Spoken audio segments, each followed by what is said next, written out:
I remember the 1950s, reaching up high and stumbling along holding my mother's hand as she shops along Sycamore Street in downtown Petersburg.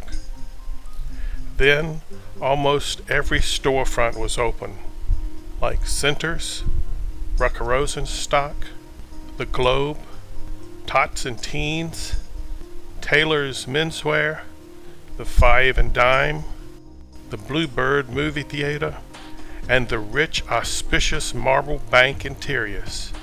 And definitely one of my favorites, Toy Stuff.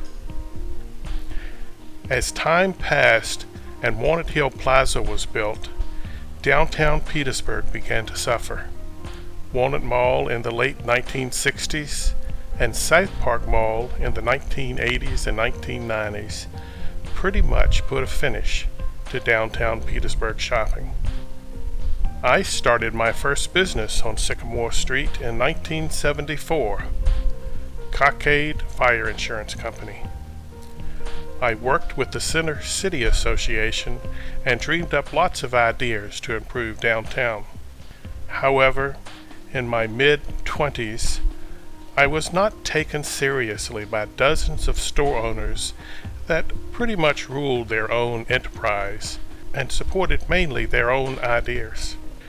Mutual support was never achieved among its members, and the association folded as stores closed one after the other. I too moved my business to Richmond, but my dreams of the future of downtown Petersburg never failed. Now, in my mid-60s, I want to use the technology of the World Wide Web and YouTube to express my dream to you. Petersburg has two colossal benefits that makes the revival of downtown Petersburg believable. One, Petersburg has history and beautiful old architecture along Sycamore Street between Old Town and Washington Street. This benefit is priceless and could not be created even with many millions of dollars. And two, the major travel corridor, Interstate 95, runs through Petersburg with exits right next to downtown Petersburg. This is a dramatic stroke of luck that few old towns possess.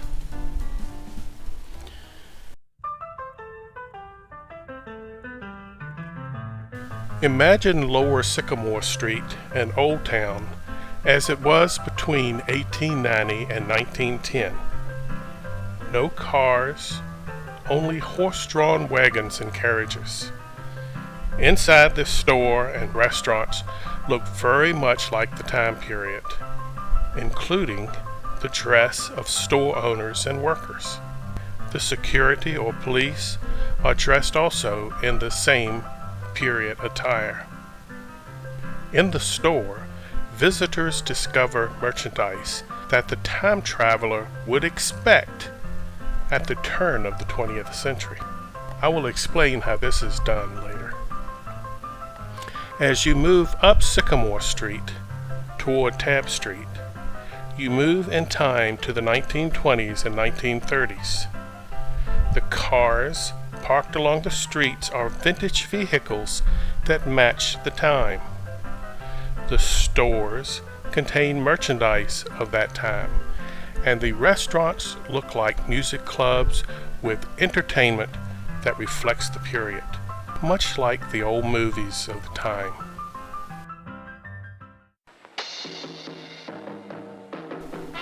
As the time traveler passes Tabb Street, he enters the 1940s, with 1940s automobiles and even vintage-dressed soldiers walking along the street. In the stores and restaurants are what the time traveler would expect to see during that time. And near the top of Sycamore Street, approaching Franklin Street to Washington Street, the time traveler once again takes a jump through time into the 1950s and early 1960s. Vintage vehicles of the time parked along the streets, and stores and merchandise of the time with malt shops and restaurants that reflect the time. All of Sycamore Street from Old Street to Washington Street is now a time traveler theme park and is closed to traffic, and the streets are turned into an open pedestrian mall. Attractive barriers like tall wrought iron fence block traffic and enclose the safety of pedestrians inside the theme park. A main entrance along Bolingbroke Street, and possibly another on Franklin Street, is created to secure the park with limited entrance, and visitors pay a nominal entrance fee. Today, a number of buildings along Bank Street have been removed, and the area north of the old police station to Bolingbroke Street can now become a large mall-like shopping area. Golf cart pulled train of passenger wagons can carry people to the entrance. Once inside, the time traveler can walk the Sycamore Street corridor or ride cart train transportation up and down the street for free.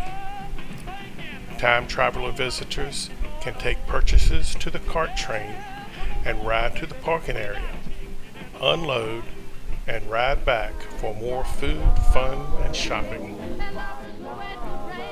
Owners of vintage cars and truck keep vehicles in prime condition and are proud of their ownership. Vintage car owners will be proud to display their gems along the mall walk, with potentially thousands of amazed tourists and citizens every month.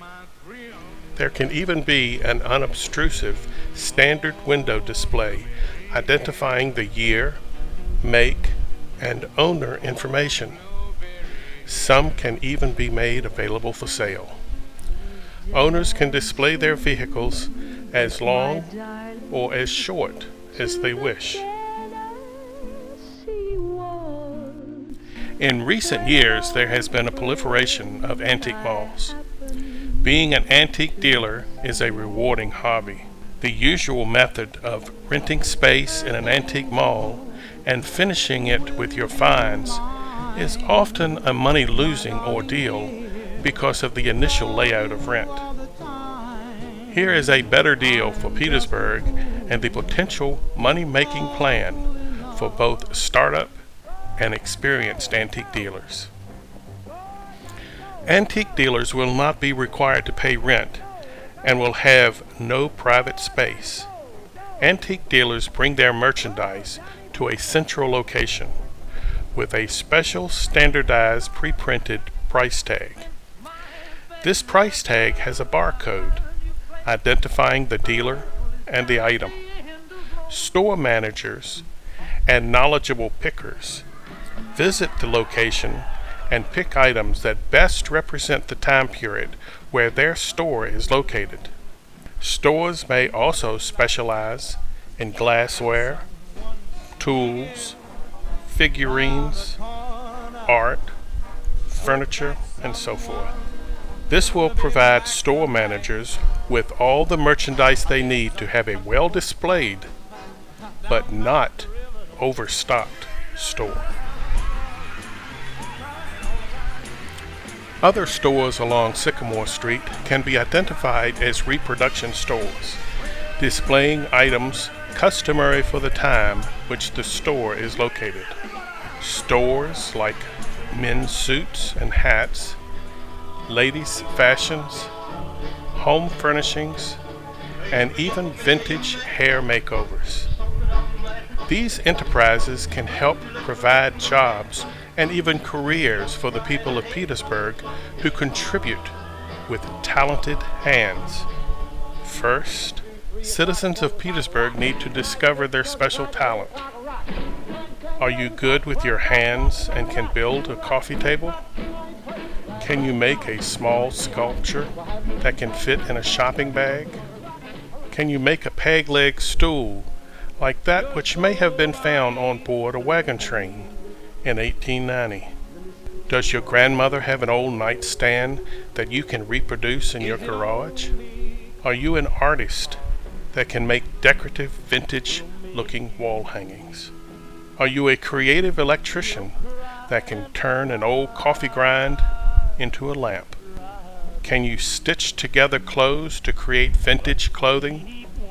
Can you make a hat like that worn during the first half of the 20th century? What is your talent? Believe in it and create it. Your talents will be rewarded when or if your creation is wanted, desired, and purchased by visitors of downtown Petersburg.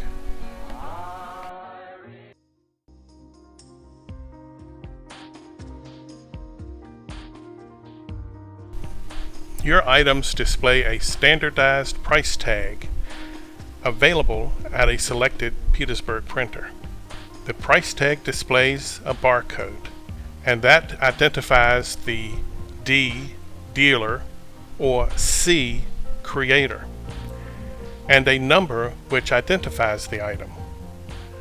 Your item is entered into a computer database by you or with available help.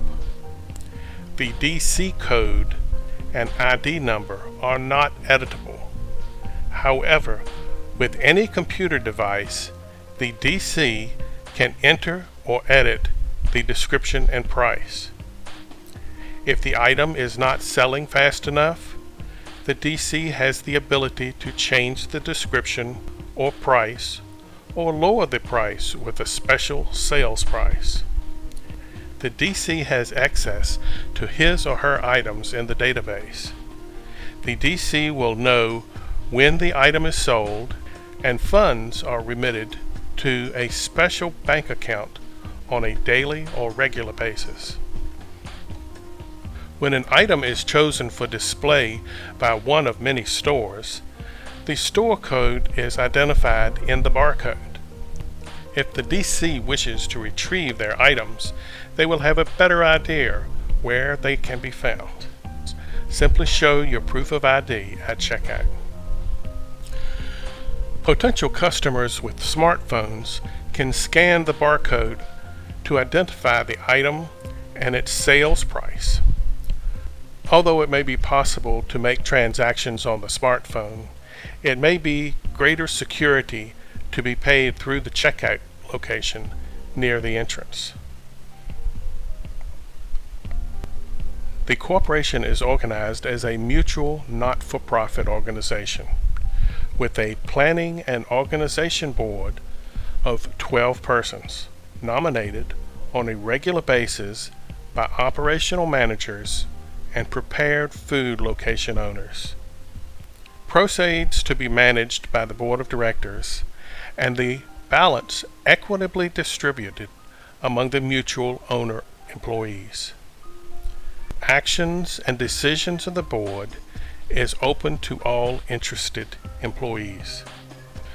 The board, with the assistance of city officials, can help negotiate building purchases, agreements, or rents. Many of these buildings need repair, upkeep, maintained, and upgraded. The building's rent must reflect a significant reduction or free use for an extended period of time. All stores, specialty shops, and restaurants pay no rent or utilities. Restaurant and food and drink locations operational cost is suggested at 35% of gross proceeds, plus state and local sales taxes collected at the point of sale. Stores and specialty shops operating on 100% consignment pay nothing more than the commissions and sales tax received. All employees and managers own mutually the non-profit organization. On a regular basis, gross proceeds from the public entrance fees, commissions, and business location operational cost contributions are calculated. From this total, all corporation rent and mortgage obligations, utility expenses, taxes, and insurance obligations are funded. A suggested 5% of the remaining balance is set aside for funding for future improvements and developments. The remainder is paid to all employees and managers on an equitable basis. The following is a suggestion of division of proceeds. Managers earn 12 points per hour of service. Responsibility: all is running smoothly in their store locations. Assistant managers earn 8 points per hour of service. And the responsibility: to assist management and assume management role in management's absence. Cash register workers earn 8 points per hour of service. Responsibility: to manage properly and enter cash register operations. Warehouse merchandise pickers earn 8 points per hour of service. Responsibility of having knowledge of period antiques and a taste and quality presentation of items within the store. Warehouse workers earn 8 points per hour of service. Their responsibility is to manage properly price tag installation, management of items stored and retrieved, and all upkeep and cleaning responsibility in the warehouse. All other employees earn 4 points per hour of service. Responsibility to dress in period clothing, assist customers, and occupy stores as store helpers in the time period of your dress, and sometimes walk along the streets and sidewalks in your time period to acknowledge visitors with a welcome and a smile. Restaurant and food and drink locations hire and pay their own salaries, their workers and employees, and retain their profits. At pay time, the available funds are divided by the total number of points earned by all employees and managers. This is the amount paid per point earned. The amount times the total points earned by the employee is his or her pay amount. The organization is a mutual not-for-profit organization, so all donations are tax deductible. The organization should increase its potential for financial success by soliciting donations from wealthy area residents, including solicitations to be included as a recipient in legal wills and contracts. These funds can make it possible to purchase some buildings to reduce rental outlays, which help increase employees' paychecks.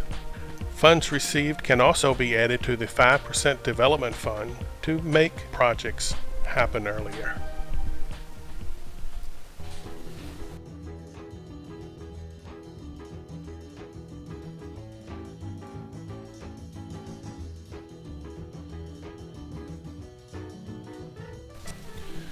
Petersburg, Virginia, back again on the map with billboards along the I-95 corridor.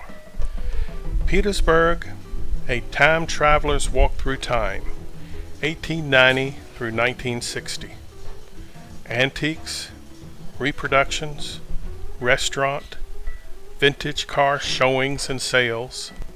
I believe thousands of time-traveling visitors will be walking the Petersburg Time Traveling Park on Sycamore Street from Old Street to Washington Street. Travelers are spenders. Nearly all will buy food and purchase something to remember their visit to Petersburg and their fascinating and educational time traveling experience. Hundreds of residents of Petersburg and the surrounding area will earn income from the sales of vintage merchandise. Hundreds more will earn money from their home or garage, creating vintage reproductions to be sold in the time-traveling park. And even 100 or more will earn income working or showing off their period costumes along the time corridor. Please help spread the word by contacting your friends and local officials to a possible future of Petersburg. I request school teachers and students to discuss the plan to discover income possibilities for Petersburg and its residents with the development of a time theme park.